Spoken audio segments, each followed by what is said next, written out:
Rolling? We're rolling. Yeah, I'll give that Warzone a rest anyway. The game's too fucking stressful. And I'm terrible on it. And it's giving me PTSD, man, I swear to God. With my newfound time, I spent it perusing the internet. I was watching this geezer. He runs a gas station in America, and it must be on like a highway, you know, a lot of new customers in and out. So he's constantly just catching people nicking stuff all the time, and he just does like funny commentaries on the camera and it. Go watch his stuff, man, it's funny. Also, today I watched this Channel 5 thing. It was on the other day, and it's just following shoplifters, man. And it's basically just, I don't condone it. I really don't condone thievery yet, but there's no charge for it. Basically, all they do is let them out. So you may as well just go and fucking nick stuff, ain't you? Start sad. But fucking, it got me thinking about my days growing up as a little thieving shit. You know what I mean? I'll take you back. The first time I can remember, the first thing I ever took, I was with my mum. Man set to shops at the little fucking, just a little shop, local shop. She's paying for something at the till. I'm stood there, hands behind my back, and I reached into the tray that was holding the Hubba Bubbas, the 5p chews. Used to get like a free stack. It had the colas on the top, apples on the middle, and then the strawberries on the bottom. I ended up pinching me one of them 5p apple flavours. And I remember I was smart about it even back then, like 5 or 6 years old, disposing of the evidence, getting rid of that wrapper and that. But I left it there because I didn't feel good about it, you know what I mean? I had some guilt there. I was thinking, it ain't right, this act, you know what I mean? I shouldn't steal, especially when I'm near my mother, you know what I mean? So some years go by, I keep it clean. Don't really, you know what I mean? Don't involve myself with none of that criminality. Then I get to school, and obviously when you're with your mates at school, things start to change. I think originally the influence was a lad in my brother's year, a couple of years older, and he was showing me the method. That's what I called it. It was the method. So you walk in Summerfield at the time, or Nisa. It's in Aviston, right? It's a shop with it. It's like a long, straight, thin shop, not too wide. You got entrance on the front, car park on the back. So what we was doing is, we was walking in, just going straight down the left aisle, so the doors are on both sides, left side of the shop. You walk in one end, pick something up, you just go clean out the back door. And I mastered that technique. I even shared it with all my pals. I was telling them about it. Look at this someone showed me. We get free fruit pastels and Red Bulls for life. And it was brilliant. I even got that ballsy doing it, that I was going in and taking 2 crates of Coca-Cola out under each arm, and I remember telling my pal about it, what I was doing. And he was like, bullshit, I don't believe it. He was like, let me come watch you do it. And I was like, go on then, follow me. Sure as shit. In I go. Grabbed my gear, out the back door with him, and he was amazed once it was letting the dog in. Yeah, but that was that. But my group of schoolmates, man, it was brilliant. It's like, we all used to have like a little competition, and it's bad really because the shop we used to do it in, it was like a privately owned. It was only like an old couple. But how I'm justifying it is, they used to sell bare knockoff shit and stuff that was past its sell by date.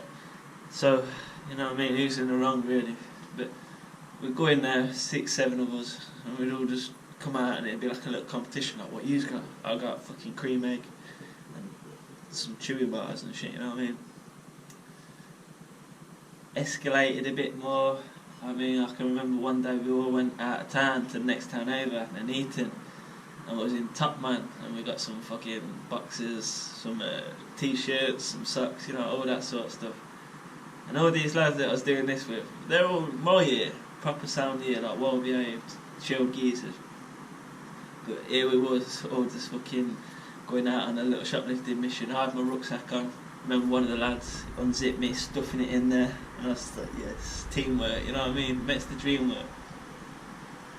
So that was I was probably about 14, 15, and then I leave it again for ages. You know what I mean? I think what it is with me, it was never like the money or whatever. It's like from the minute I'd done it, it's like a little rush you get off it, man. I never will do it again now because I've come to a point in my life where it's like the shame of getting caught for doing something like that, and like people see what's going on, don't they, in public, outweighs earning a little free money. You know what I mean? Unless I was desperate, starving, whatever. And, you know, some people have to do it to fund the habits or because they're fucking hungry. You know what I mean? And sort of fair play to them, man. But what I didn't know is it actually increases the price of all the other stuff in the shops for everyone else. So you think, oh, I ain't harming no one. You are, because like, why it makes it more expensive, they've got to buy security, cameras, you know, it's all money in it that normal people end up having to pay because you're thieving little ass. I mean, then a bit later on in my life, so probably about 3 years, 4 years ago now, got back into it again because it's like with the spray painting and that, it's part of the culture, isn't it? They call it racking, like go in the shop.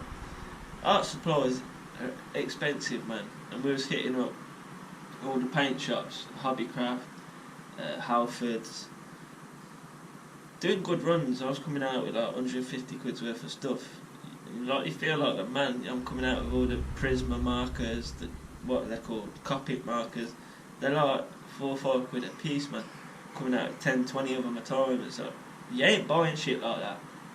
The only way I'm getting it is through this, and it's like I'd do a sketchbook, tuck it down my boxes, then jump over it, man.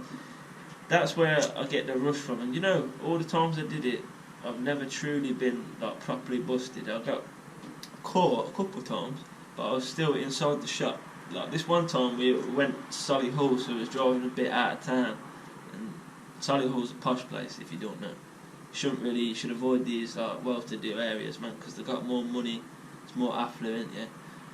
We was probably looking a bit scruffy in the shop, but I've got a few cans of spray paint tucked in the kangaroo pouch, so just in the waistline, yeah. And I'm about to go through the door, yeah, and I see a guy who's like, he's a security staff, and he's there like all off balance like this. Someone asked him like, can you help me? He's like, one second. I'm like, yo, this is weird, bro, this geezer. So I knew, I was like, turn around straight away, put all the stuff back on the shelves, yeah. And then he's come up to me and that, so fucking I know what you're doing, this and that. And I was just like, look mate, playing the game, you know, you got me, or whatever. I'll pay for it, I don't care. That's what they make you do. As long as you got enough money to pay for it, there's no harm, no foul. My mate even he nicked some Ray-Bans from the airport. They caught him doing that, so just made him pay for it. That sounds fuck. As long as you got the money to pay, you walk away. Even if you don't have it, they'll just ban you for a year. But like I said, I do not condone it. I will never do it again, just to make that clear. And that is wrong, man. Especially because the way I look at it is a thief is a thief. If you're nicked from a shop, you might nick from a person, man. It's all the same lines. And like, I had some moles with it, yeah, but the lines get blurred because my eyes will always light up for free shit. But I have to like fight that urge and think, nah, that ain't right, bro. I don't want to be that person. I don't want to be a bum. You know, especially like people who go out there, burgle, nick people, push bikes and crosses and stuff like that. They're the worst type of scum, man. I'm telling you.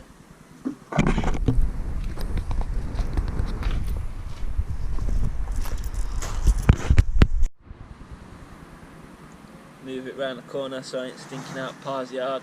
I won't put a number on it, man, but I got some good stuff out of shops in my time doing it. Pair of Quicksilver shoes from TK Maxx. There was like green and fucking gold and shit. I swapped them straight up. I don't know what I got with that. But yeah, as a broke teen and that, I suppose it was a good way of getting a little extra pocket change. I mean, some of the lads I know, they went heavy on it with the Game of Thrones box sets, man. They used to go over every day, so they'd get trained to Nuneaton, go hit up the Asda, take a couple of box sets, go trade them in at CX, then they come back to town, get a queue, whatever, how much they're doing. And they did that like every day for a long time, man. But they got caught out one day, and nothing happened, just a little slap on the wrist, whatever. But I think one of them tried doing some next level getaway, like had to run through a river. I've done some good ones, to be fair. My mate had a jacket on, and it had like a side pocket there. It's a big Adidas puffer coat, a big grey one, and the pocket was ripped. And I think he'd put beers in it. It was carrying around beers in it, and it like, gone into the actual base of the jacket. You know what I mean? Like, so it's like a big bag. Like, 'cause from that, it's like the inner lining of the jacket. And he was out on the night time, didn't have nowhere to carry his beers, so he's ended up slotting about 10 beers, so it was all in his back. And he was telling me about it, and I'm thinking, yo, let me borrow that jacket a minute while I go in Hobbycraft. Just went in there, using the Ninja pocket, just dropping about, must have got 100 quid's worth of stuff out of there that day. Done a good little number, because I remember going back to, I left them all waiting under this bridge. I popped off and come back like, yo, look at the score, boys. The maddest one I ever done as well was JTF, another one in Tamworth. My mate said to me, because we just went there to buy some stuff, and this is the same one that we were doing all the art supplies together, and that me and him was like little PRCs for a bit, partners in crime, yeah. And he says, we're going to nick this, and it's one of these big plastic tubs, nothing in it, like, you know, for storage, and that way you put a load of shit in your garage with or whatever. He's got two of them, I think £15 a piece, because the good heavy duty ones and that, or two for 15, so I can't remember. His brother actually nicked a gorilla suit from the same place, which is hilarious, but like a full-on like, human gorilla suit. Fucking, he says to her, we're at the till, he's like, I'm going to nick these, bro. I was like, how are you going to do that? It's just, there's a till to the side, yeah, and he's talking to them, and he's just put them on that till, and I've just walked past, picked them up, walked out the door like it's casual, like it's nothing, and he's paid for whatever he's bought. I've just walked out the door, like, and then something this big, that could be anything, that could be a lawnmower worth 300 quid, you know, something this big, if you can walk out the door with it, you know what I mean, it's ridiculous. The same guy as well, he was crafty with it though, he was like a ninja. I was like a blatant, I just used to drop it in my bag, just think, oh, sorry, I forgot to pay, like, that's what I'd say or something. Because this one time, another time I got caught, but it was inside the shop.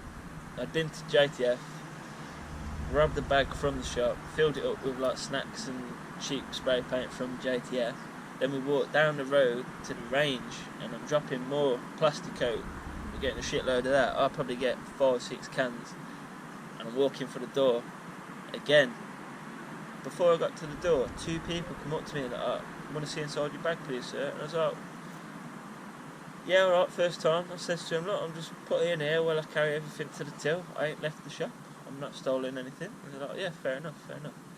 Before I get to the till, another guy comes up to me like, see your bag, please. I was like, mate, I just spoke to your pal, like, I ain't doing nothing. I'm carrying it to the till. I got a load of stuff here. What do you want me to do, like, juggle it? And he's like, yeah, fair enough. But while they were catching me, my mate's just slipped out the door, ninja style, because he used to be like all doing this like body angling, contorting and shit when he was sneaking stuff away. I just used to chuck it in my bag.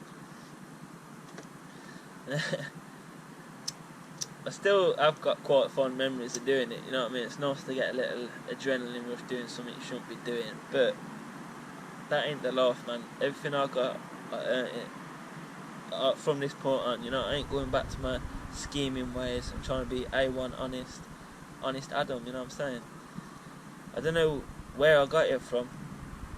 I mean, my parents, they're straight edge. I must have watched Aladdin too many times, you know what I mean? And not all my mates, you know, I said I used to walk back from school and that, and all my mates would go and fucking pinch stuff.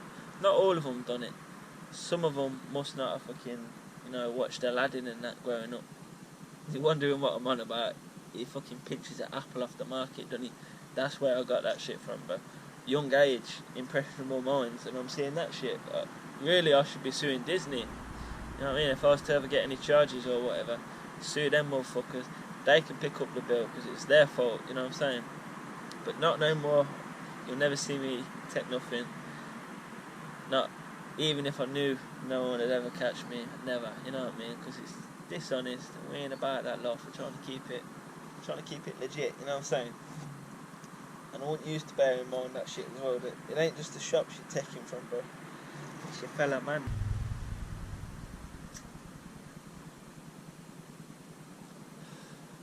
People are the worst though. Like that Mr. Dingers going around nicking people's fucking vehicles so they can't get to work. Worst kind of person there is, mate. Scumbag. I'm definitely team hand muff. Definitely on side with the feds when it comes to that sort of shit. Easy geezer, any hand muff warrior going around protecting people, fucking getting stolen bikes back and that. That Mr. Dingers, a little tramp. Just simple, innit? If you want to go around taking people's stuff that they've worked to get, you're a little tramp. But take it easy, yeah. That's another little fucking addition for the videos, yeah. Just sitting here enjoying my push clip, and I'll be back shortly. I think spray painting video soon. That's what we're up to, yeah. Maybe another homeless fucking interview or something. We shall let you know. Take it easy, mate. There's actually another time it's just come to me. I was thinking about that I actually feel terrible about, because it's just a little shop, you know, Lister Road shops. Oh, Gucci, shout out Gucci. Caught me pinching a 12. I was in the aisles, he was loading the shelves, innit? And I fucking stuff one in my pocket. Go to the till and that, and then he walks into the aisle just to have a little look, yeah? And he comes up to me and like, give me the 12 back. And I'm just like, sorry Gooch, like, bro, what can I say, man? He forgave me though, because down the line, one of the lads I knew was being a little yobbo. Cut out. Yeah, one of the lads I knew had been a little yobbo. He'd pinched a bottle of wine for some reason, and he'd caught him, but he'd ended up dropping it, so he had to pay for it. He didn't have no money. Gooch has come out, because I felt bad about the price situation. I just give him the tenner for it, so he forgave me, and I'm pretty sure he ended up being one of my custies. But no, he ended up being one of my custies rather. But I'm pretty sure that might have been after. I'm pretty sure it was after, yeah. If it was before, that's pretty bad, isn't it? Nicking a chocolate bar off one of your custies. Nah, I don't think it was though. And I've got new editing software today, so say goodbye to Keen Master. It's over. It was a good run. We're done. Also encroaching on 300. I think I might get another video in there before we get there, but next week or two be expecting the 300 celebration. I got a nice little one planned for it. Yeah, that's all. Take it easy, look after yourselves. Appreciate the comments, likes, all that business. I'm gonna keep on doing what I'm doing. You know how it is. Alright, take it easy. I'll see you in the next one. Peace.